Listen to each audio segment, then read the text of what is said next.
spot on. So, one question I had just as far as scaling the business and doing deal after deal, common hurdle people run into is after they quote unquote tap out from, let's say, the amount of loans a bank will give them or the amount of properties they have, is how do they keep scaling?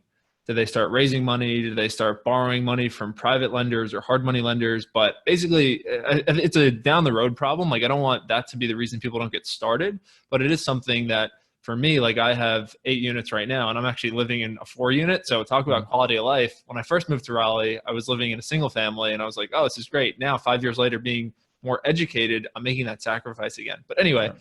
so for me, that's how I'm trying to overcome hurdles and be creative. For you, how did you keep scaling, or how do you recommend people keep scaling if they hit that limit from a bank loan or that number of units from a bank perspective?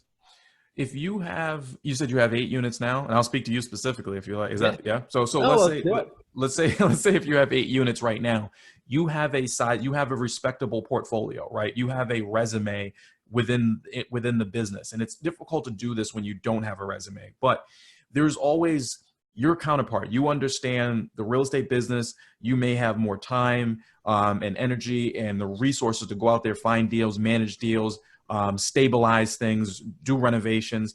Your counterpart, there's somebody on the opposite end of you who also went to schools, relatively same age, and they decided to become a doctor.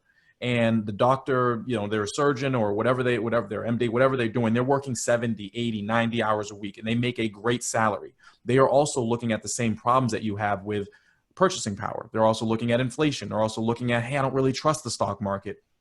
They have $200,000 sitting in a retirement account. They have $100,000 sitting liquid in cash. They need someone like you on the other end to say, can I invest with you? I understand what you're doing right now. And this is part of brand building. This is part of going out there and putting yourself out there. Is I see what you're doing, John. I see you bought this property, you bought this property, and I understand that, you know, their prices are appreciating and you're paying down the debt and you're cash flowing. That's great. How do I get involved? They are your money partners. They are, you may at this point not own 100% of the property, but there's a situation where you want to be able to bring them in and say, hey, if I can get $100,000 from you, you can come in as a 50-50 equity partner. And this is what I did on my first 3-family, you know, deal here in Boston. I got into the property. I got the property under contract, understanding that I knew a couple of people out there. Says, hey, I need $130,000 to help me out with this down payment and funding. And after that, what I'm going to do is I'm going to fix up the property and it's going to be worth X more than what we owe on the deal. And we're going to rent it out for X because I've done my research and I know the market and I understand that. And at the end of the day, we're going to cash flow, you know, $2,000 from this particular property. You're going to be a 50% owner. I'm going to be a 50% owner. You're taking $1,000 and I'm taking $1,000. And what I do to also sweeten the deal is we've actually created some equity as well. So a couple of years down the road, we're going to refinance this property and pull some cash out. And when the cash comes out, it's not going to come back out 50-50. It's going to come back out to you as that partner who funded the deal. You get your money back out first, and then we are 50-50 partners, if that makes sense, right?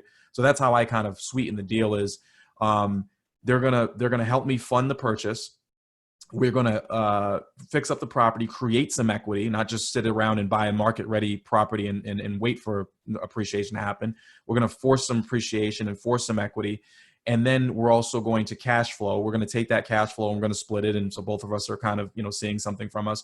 But at any sale point or any refinance point, they get their money back out. And then we continue to be 50-50 partners going forward. And that's how I've been able to scale, is just being creative, finding other people who don't have the time and the resources and the knowledge that you have, but they have the funding. There's always somebody out there who is a doctor, an attorney, who owns a dental practice, who is dedicated to their work, but has the desire to invest with somebody like yourself and diversify away from the stock market on traditional investments.